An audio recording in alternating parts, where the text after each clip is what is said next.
안녕하세요. 어린 딸 하나 키우고 있는 30대 여성이에요. 아픈 시어머니를 두고 정말 제가 못돼 처먹은 건가 싶어서 얘기 좀 해보러 왔어요. 두서가 없더라도 들어주시면 감사하겠습니다. 남편하고는 대학생 때부터 10년 가까이 사귀다 결혼했어요. 남편은 저보다 2살이 많았고 전역하자마자 복학했는데 그때 저한테 첫눈에 반했다고 했습니다. 이후로 남편이 한 1년을 죽자사자 저를 쫓아다녔고 저도 얼마나 내가 좋으면 저럴까 하는 생각에 결국 마음이 문을 열게 되었네요. 둘 다 졸업까지 한 학기를 남기고 취업을 할지 어쩔지 고민하다가 회계사 공부를 시작했는데 어려운 건 알고 있었지만 생각보다 훨씬 어렵더라고요. 그리고 이건 뭐 여담이지만 어차피 따지고 보면 둘 다 떨어졌으니 누가 더 잘났다 이런 것도 아니지만서도 남편은 1차도 한 번을 패스하지 못했고 그나마 저는 2차까진 2번이나 갔는데 결국 또 거기서 미끄러졌어요. 그래서 안 되겠다 싶어서 제가 남편에게 이거 하지 말고 우리 공무원 시험이나 준비하자고 몇 번이나 권했는데 남편이 자존심이 있지. 어떻게 회계사 공부하다가 9급 공무원 공부를 하냐며 할 거면 전화 혼자 하라는 거예요. 좀 어이가 없었지만 제가 뭐 남편 인생 대신 살아줄 것도 아니고 자기가 그렇다는데 거기다 대고 무슨 말을 할 수 있었겠어요. 그래서 알아서 하라 하고 저는 저대로 공무원 시험을 준비했습니다. 그리고 남편에겐 말하지 않았었는데 9급하고 7급을 동시에 준비했어요. 주변에서 몇몇은 미친 짓이라 했고 몇몇은 한 번에 봐라 했는데 그땐 그래도 지금보단 어렵기에 패기로 도전해봤던 거죠. 아무튼 그리고 1년 만에 7급 공무원 시험에 합격했네요. 하지만 남편은 그런 저를 보고는 그래도 공무원은 회계사한테는 비빌게 못된 애 어쩌네 하면서 포기를 못하더라고요. 그렇게 날린 세월이 5년입니다. 그리고 그 5년 동안 헌신적이었다고는 할 수 없지만 저 나름대로 남편을 많이 챙겼거든요. 남편은 수험생이었던 반면 저는 사회인이었으니 언젠가부터 당연하다는 듯이 데이트 비용도 제가 더 많이 부담하게 되었지만 그걸로 딱히 남편 속 긁은 적 없고요. 남편이 표현하기를 제가 자기를 배신하진 않을지 걱정된다고 하여 사람들 만나는 횟수도 많이 줄였어요. 지금 생각해보면 진짜 한심해요. 저도 저지만 남편이야말로 그런 쓸데없는 걱정하느라 시험에 떨어졌다고 해도 과언이 아니다 싶거든요. 아무튼 그러다가 저희 사귄 지 7년 좀 넘어가던 때 남편이 그냥 취직하겠다고 하더라고요. 그래서 저도 그렇고 남편 부모님도 쌍수 들고 환영하신 걸로 알아요. 그런데 그때 이미 남편 나이도 나이였고 딱히 내세울 만한 게 없었습니다. 회계사 하나만 바라보고 있었으니 남들 다 가지고 있는 영어 성적도 없었고 말 그대로 이력서에 채워 넣을 게 없더라고요. 그러니까 이번엔 또 자기도 저처럼 7급 공무원 시험을 보겠다는데 제가 뭐 같아부터 말은 안 하겠어요.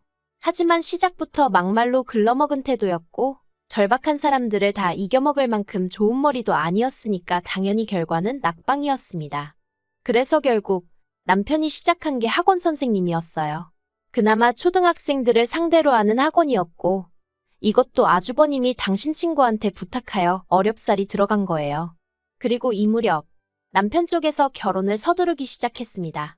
저희가 만난 세월이 몇 년이냐 하시며 시부모님께서는 이제 당신 아들도 안정적인 일자리가 생겼으니 빨리 결혼해서 애 낳고 해야 하지 않겠냐? 그런데 제가 말을 안 한 게 제가 친정어머니가 안 계세요. 제가 고등학교 때 암으로 투병하시다 돌아가셨거든요.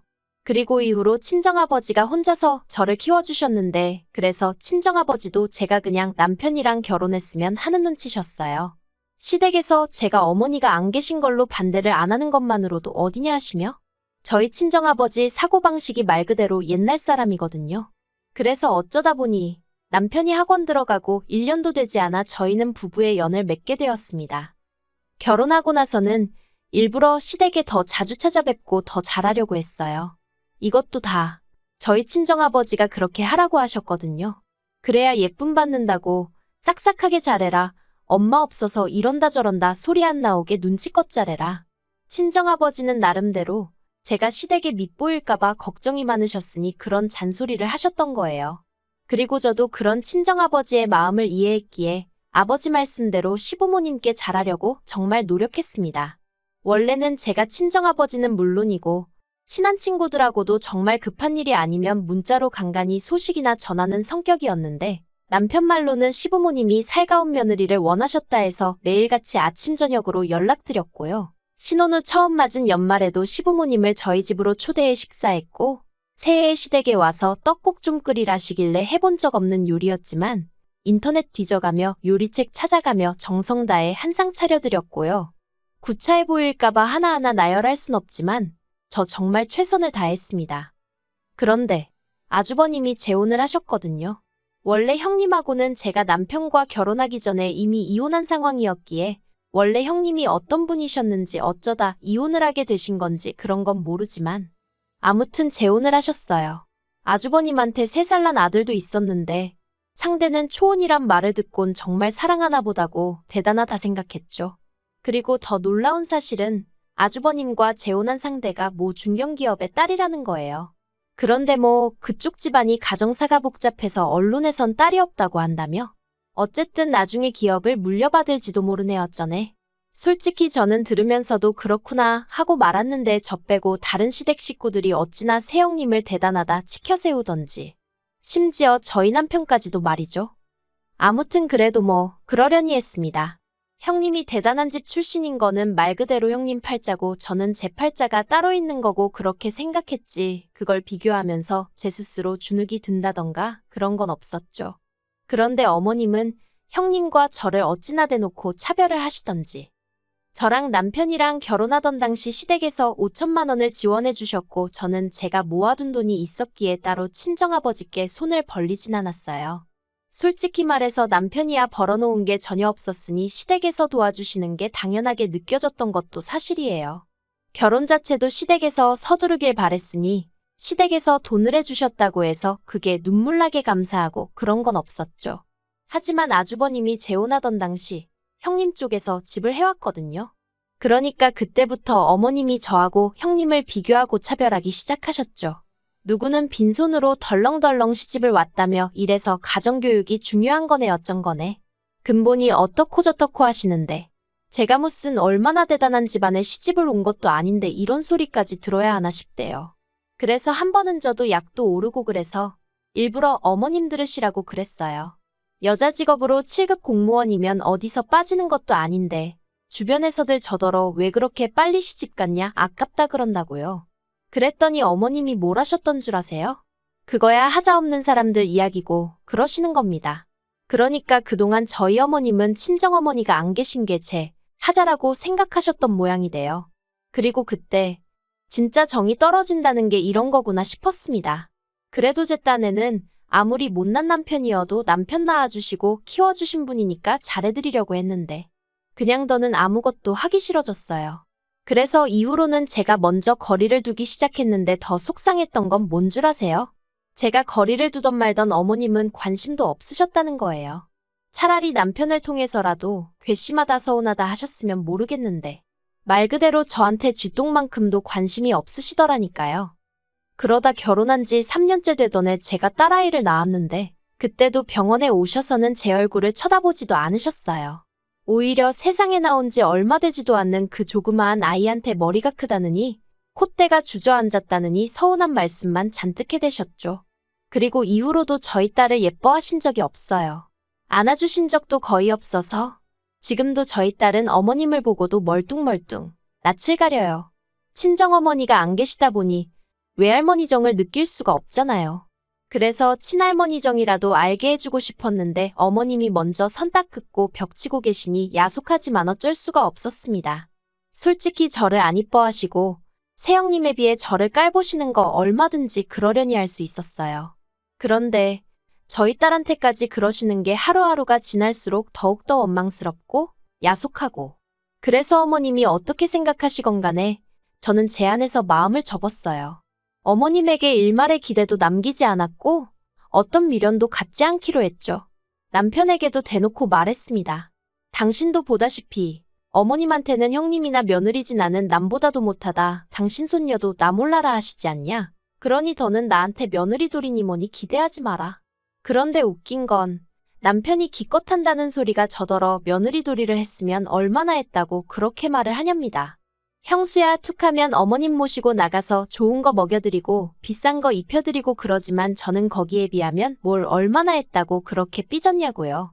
다른 사람이 뭐라고 한 것보다 남편이 그런 식으로 이야기를 하니까 정말 속상하대요. 하지만 속상하다 말한다고 알아줄 것 같지도 않아서 저도 남편더러 맞다고 그랬습니다. 형님만큼 해드릴 능력이 안 돼서 해드린 거 없고 앞으로도 못 해드리니 그런 줄 알라고 했죠. 그런데 저희 애가 돌되던 해 집안이 발칵 뒤집어지는 일이 있었습니다. 형님이 애를 가졌는데 그게 화근이었어요. 알고 보니 아주버님은 이미 정관수술을 받은 상황이었는데 형님한테는 그 이야기를 안 하고 결혼을 했던 거죠. 그런데 형님은 임신을 했고 그러니까 아주버님은 형님의 바람을 의심했고 형님은 수술이 잘못된 걸 수도 있다면서도 어떻게 정관수술까지 해놓고 초혼인 나를 속였냐며 사기 결혼이네 어쩌네. 그냥 한마디로 엉망진창이 따로 없었습니다. 그리고 형님 입장에선 아주버님이 계속 찝찝하다 어쩌다 하니까 자기는 결백하다며 오히려 아주버님을 사기 결혼으로 고소한다 하고. 그런데 결국 임신한 지 7개월째 되던 때 형님이 유산을 했어요. 그러니까 이제 뭐 누가 잘못한 건지 잘잘못을 가리기가 아주 어려워졌었죠. 그러면서 결국 형님이 먼저 이혼하자고 나온 모양입니다. 아주버님 애를 자기 자식처럼 키울 생각이었지만 그래도 자기 배아파 낳은 자식도 꼭 하나 가지고 싶었고 그 이야기를 결혼 전에 아주버님한테 몇 번이나 했었다면서 그런데도 정관수술 이야기는 입도 뻥끗 안 했다고. 아주 음흉하고 더러운 인간이라면서. 그리고 원래 결혼 기간이 짧으면 위자료를 거의 못 받는다고 들었는데 비싼 변호사를 썼는지 결국 아주버님이 위자료도 2천만 원인가 내줬습니다. 그리고 어머님한테 그간 선물한 보석이며 밍크며 명품백들까지 한 개도 안 남겨놓고 싹 다 뺏어갔죠. 저는 형님한테는 달리 미운 마음은 없었기도 하지만 어머님이 그렇게 비교할 때도 부럽다는 생각은 든 적이 없었는데 그땐 부럽더라니까요. 그런데 더 어이가 없었던 건 안 좋은 일은 연달아 온다더니 시댁이 딱 그랬습니다. 아주버님과 형님이 이혼하고 1년 좀 지났을 때였어요. 어머님이 위암 판정을 받으셨습니다. 어머님은 아주버님 일로 당신이 하도 스트레스를 받아 이렇게 된 거라며 죽기 싫다 이렇게는 못 죽는다 소리를 낮이고 밤이고 대중 없이 남편에게 전화해 하소연을 하시더라고요. 물론 저한테는 안 하셨습니다. 어차피 제가 어머님 전화를 받지도 않았고 어쩌다 받은들 로보트 마냥 네 아니오만 해댔거든요. 그런데 어머님이 암 판정받고 3달쯤 넘어선가? 아버님이 아주버님과 저희 부부한테 얘기 좀 하자며 자리를 만드셨습니다. 그리고는 하시는 말씀이 당신 혼자 어머님 챙기려니까 힘들어 죽겠다면서 누가 됐든 어머님 좀 모시고 가라. 아니면 둘이서 일주일씩이든 한 달씩이든 돌아가며 모시라셨습니다. 그러자 아주버님이 아주 아버님 말씀이 끝나기가 무섭게 난색을 표했어요. 위자료 빼주고 어쩌고 하면서 방 한 칸에 반지하로 이사했는데 거기서 어떻게 어머님을 모시냐며 오히려 어머님 건강에 해롭네 어쩌네. 자기가 모시기 싫다 소리를 나불나불 길게도 하더라고요. 그러면서 아주버님이 저희더러 거긴 방도 2개고 그러니까 당분간 저희 애랑 어머님이랑 한 방 쓰게 하면 되지 않냐입니다. 어이가 없어서 제가 그거를 아주버님 마음대로 정하시냐 했어요. 저희 딸, 어머님한테 아직도 낯가리고 불편해한다고 어머님도 저희 딸 안 예뻐하시는 거 아시지 않냐고. 그런데 어떻게 한 방을 쓰게 하겠냐고 제가 싫어서 안 된다고 했죠. 그러자 아버님은 아무리 그래도 시어머니가 아픈데 그거 좀 불편한 건 감수해야 하지 않겠냐입니다. 아주버님도 저한테 어머님이랑 사이 안 좋은 건 알지만 그래도 이건 아니라고 하길래 아픈 게 벼슬이냐고 그랬어요. 그리고는 앞으로도 이런 이야기 하실 거면 저는 빼고 하시라 했죠. 남편에게도 진작에 얘기했다. 며느리돌이 같은 건 안 하고 오로지 남편의 아내로 아이의 엄마로만 살겠다고. 그리고 말이 나왔으니 말이지만 어머님한테 가서 먼저 여쭤보셔라. 어머님이 나를 며느리로 생각한 적은 있으신가? 그랬더니 다들 더는 아무 말도 못하대요. 자기들도 눈 달리고 귀 달렸으니 제가 무슨 말을 하는 건지 알아들었던 게죠. 그리고 그날 집으로 돌아오는 길에 남편이 저한테 정말 안 되겠냐입니다. 뭐가? 하고 알면서도 되물었어요. 그러니까 남편이 어머님이 불쌍하지도 않냐면서 이참에 한번 기회를 드리면 어떻겠냐대요? 그래서 안 불쌍하다고 그랬어요. 정말로 하나도 불쌍하단 생각이 안 들었거든요. 어머님은 당신이 이렇게 아쉬운 처지가 되는 날이 올 거라곤 꿈에도 모르셨을 테죠. 그러니 저를 그렇게 막대하셨겠지만 저는 오히려 어머님 아프신 걸 보니까 신이 정말 있구나 그런 생각이 들었어요. 왜 뿌린 대로 거둔다고 하죠. 제 마음은 상상 이상으로 싸늘하게 식어 있었던 모양입니다. 아무리 생각해도 왜 제가 어머님을 불쌍하게 여겨야 되는지 모르겠거든요. 남편에게 안 된다고 분명히 말했는데 이제 와서 자꾸 어머님을 내 앞에 들이민다던가 우리 사이에 우겨넣으려고 하지 말라 했습니다. 그랬다간 당신도 내 눈 밖으로 치워버릴 거라고 당신 없이 우리 애 키우는 거 나 하나도 두렵지 않다고 했죠. 그랬더니 남편도 알겠다면서 더는 말을 안 하네요. 똑같은 사람은 되지 말아야지. 원수를 사랑하라지 그런 말도 나름대로 되새겨봤는데 결국 제 속만 썩어 문드러지는 것 같아서 그것도 그냥 때려치렵니다. 어머님이 어떻게 되시든 솔직히 관심 없어요. 돌아가시길 바라는 건 아니지만 낫게 되면 낫게 되는 거고 아니면 아닌 거지. 정말 딱 그 정도네요.